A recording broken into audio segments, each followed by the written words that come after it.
بسم اللہ الرحمن الرحیم۔ اور لوط کو ہم نے پیغمبر بنا کر بھیجا کہ یاد کرو جب اس نے اپنی قوم سے کہا، کیا تم ایسے بے حیا ہو گئے ہو کہ وہ فحش کام کرتے ہو جو تم سے پہلے دنیا میں کسی نے نہیں کیا؟ تم عورتوں کو چھوڑ کر مردوں سے اپنی خواہش پوری کرتے ہو۔ حقیقت یہ ہے کہ تم بالکل ہی حد سے گزر جانے والے ہو۔ مگر اس کی قوم کا جواب اس کے سوا کچھ نہ تھا کہ نکالو ان لوگوں کو اپنی بستیوں سے، بڑے پاک باز بنتے ہیں یہ۔ آخرکار ہم نے لوط اور اس کے گھر والوں کو بجز اس کی بیوی کے جو پیچھے رہ جانے والوں میں تھی بچا کر نکال دیا، اور اس قوم پر برسائی ایک بارش۔ پھر دیکھو کہ ان مجرموں کا کیا انجام ہوا۔ حضرت ابراہیم علیہ السلام کی قوم میں سے صرف ان کے بھتیجے حضرت لوط علیہ السلام ان پر ایمان لائے تھے۔ انہوں نے اپنے چاچا کے ساتھ عراق سے ہجرت کی اور کچھ عرصے تک شام، فلسطین اور مصر میں حضرت ابراہیم علیہ السلام کے ساتھ دعوت و تبلیغ کا تجربہ حاصل کرتے رہے۔ پھر اللہ سبحانہ تعالیٰ نے انہیں پیغمبری کے منصب پر سرفراز کیا، اور لوط کو ہم نے حکم اور علم بخشا، اور وہ قوم سدوم کی اصلاح پر مامور ہوئے۔ حضرت لوط علیہ السلام جب جہاں پہنچے تو جوان تھے، اور جب اس قوم پر عذاب آیا تو ان کی اولاد جوان ہو چکی تھی۔ حضرت لوط علیہ السلام کی جہاں آمد اسلام سدوم کے لیے خوشبختی کا ذریعہ تھی کہ وہ ان کی دعوت اصلاح قبول کرتے ہوں اور اخلاقی طور پر سربلند ہوتے اور خوشحالی پاتے۔ ایسا محسوس ہوتا ہے کہ انہوں نے حضرت لوط علیہ السلام کی اپنے جہاں آمد کو خوش دلی سے قبول کیا، کیونکہ حضرت لوط علیہ السلام اعلیٰ اخلاق و کردار کے مالک تھے، اور اپنی بیٹی کی شادی کر کے انہیں اپنا داماد بھی بنا لیا۔ اس لیے قرآن انہیں قوم لوط علیہ السلام کہتا ہے۔ ان کے اس اچھے آغاز پر اللہ تعالیٰ نے انہیں خوشحالی عطا کی۔ یہود کی کتاب تلمود میں لکھا ہے کہ سدوم کے علاوہ ان کے 4 بڑے شہر اور بھی تھے، اور ان شہروں کے درمیان کا علاقہ ایسا گلزار بنا ہوا تھا کہ جہاں تک نگاہ جاتی تھی بس ایک باغ ہی باغ نظر آتا تھا، جس کے حسن و جمال کو دیکھ کر انسان مدہوش ہو جاتا تھا۔ لیکن حضرت لوط علیہ السلام ان پر جو اخلاقی پابندیاں لگاتے تھے وہ انہوں نے قبول نہ کی۔ قرآن مجید کے مطابق وہ پہلے سے بہت برے کام کر رہے تھے۔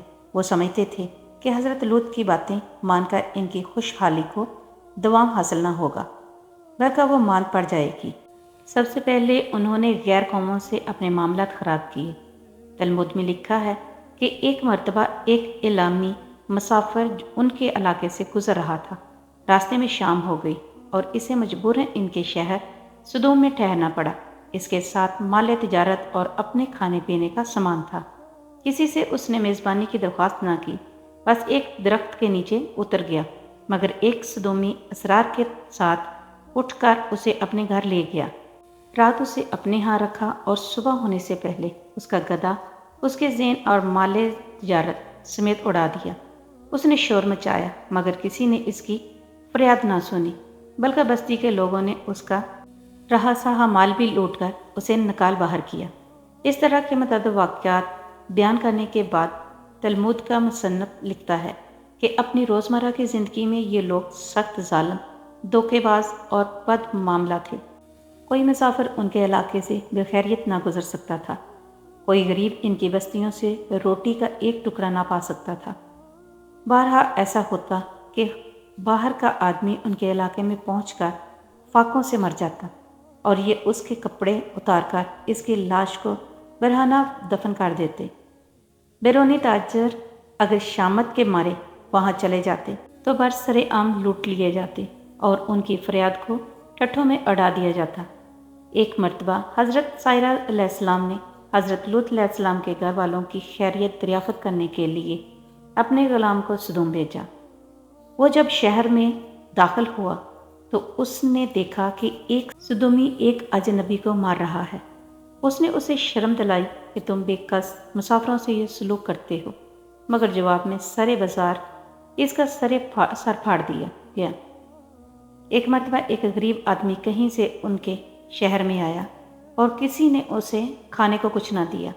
وہ فاقے سے بحال ہو کر ایک جگہ گرا پڑا تھا کہ حضرت لوط علیہ السلام کی بیٹی نے اسے دیکھ لیا اور اس کے لیے کھانا پہنچایا۔ اس پر حضرت لوط علیہ السلام اور ان کی بیٹی کو سخت ملامت کی گیا اور انہیں دھمکیاں دی گئی کہ ان کی حرکتوں کے ساتھ تم لوگ ہماری بستی میں نہیں رہ سکتے۔ اپنی وادی کو انہوں نے ایک باغ بنا رکھا تھا جن کا سلسلہ میلوں تک پھیلا ہوا تھا۔ اس باغ میں وہ انتہائی بے حیائی کے ساتھ علانیہ بدکاریاں کرتے تھے اور ایک لوط علیہ السلام کے سوا کوئی زبان ان کو ٹوکنے والی نہ تھی۔ قرآن مجید میں اس پوری داستان کو سمیٹ کر صرف 2 فقروں میں بیان کر دیا گیا ہے کہ وہ پہلے سے بہت برے کام کر رہے تھے اور تم مردوں سے خواہشات نفس سے پوری کرتے ہو، مسافروں کی راہ مارتے ہو اور اپنی مجلسوں میں کھلم کھلا بدکاریاں کرتے ہو۔ معلوم ہونا چاہیے کہ یہ خوشحال قوم تھی، اپنی خوشحالی میں مست تھی اور اسے اپنی تباہی اور بربادی کے آثار دور دور تک نظر نہ آتے تھے۔ لیکن آج اس قوم کا نام و نشان تک دنیا میں نہیں ہے، صرف بحر مردار ہی اس کی ایک یادگار باقی رہ گئی ہے جسے آج تک بحر لوط کہا جاتا ہے۔